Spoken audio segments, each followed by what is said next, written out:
Millie sat miserably at her table in the cafeteria, knowing she was doomed to eat alone. She opened an anthology of horror stories she had checked out from the school library. Books, at least, would keep company. But then Dylan sat down across from her, acting like absolutely nothing was wrong. "Hey," he said. "How can you just sit across me like that?" Millie said. He was so casually opening up his ketchup pack and creating a little red puddle on his plate, just like always. "Like what?" Dylan said, looking lost. "I sit here every day." "I would think you'd want to sit with Brooke," Millie said. "Brooke has a different lunch period than me." He dipped a nugget into his ketchup puddle and popped it into his mouth. Millie felt anger rising up all the way from her toes. "So, what? You're back up?" Her understudy.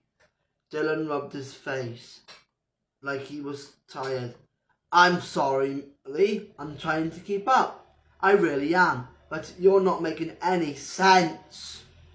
Millie couldn't understand how he could be so stupid. "Dylan, I saw you with her at the bazaar last night." "Yeah, so?" She had never felt so exasperated. "You were holding hands. You were clearly together." "Yeah, so?" he repeated. But then a look of realization dropped on his face. "Wait, Millie. Did you think you and I were dating?" Millie swallowed hard and told herself not to cry. "You noticed me, brought me a book, took me out for tea, of course. I thought we might date. I mean..." "Wow," Dylan said. "I'm sorry if I misled you. I mean, you're really great. You're really great and really pretty and everything, but that meant to make you think we were anything other than friends. Haven't you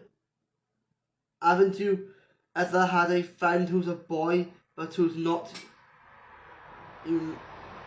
a boyfriend?" Hannah had been Millie's only friend, but had abandoned her.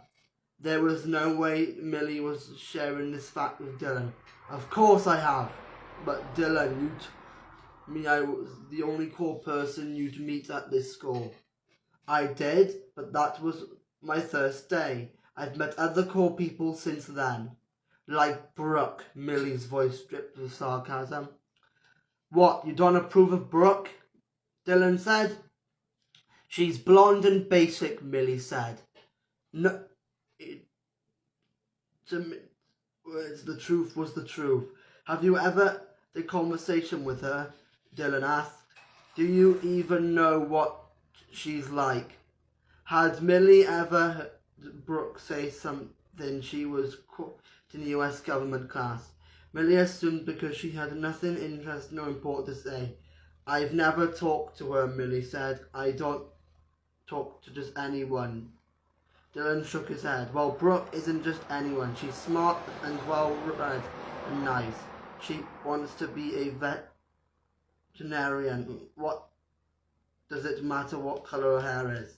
Dylan looked at her. So odd it was like he was looking through her. "Millie, I'm disappointed in you. Of all people, with your black wardrobe and black eyeliner and black nail polish, it seems like you know better than to judge a person based on her appearance. You don't like it.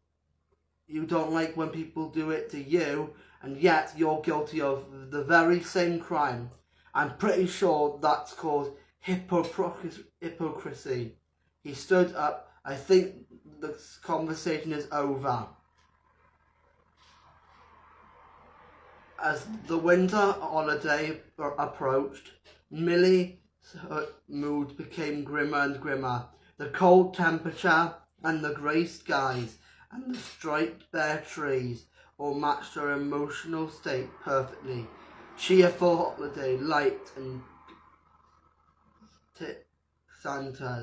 plastic Santas on people houses filled with anger, and the sound of Christmas carols in stores and other public places inched her.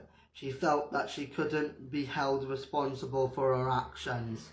If she had to hear Winter Wonderland one more time, holiday, cheer, peace on earth, and goodwill were just lies. People told themselves winter was the season of death. At dinner, vegetable stir-fry for Millie, chicken and vegetable stir-fry for Grandpa. Grandpa said, "So, are you excited that tomorrow's the last day before winter break?" "Not really," Millie said. "Listen, I have been meaning to tell you. I'm not celebrating Christmas this year." Grandpa's face fell. "Not celebrating Christmas? But why ever not?"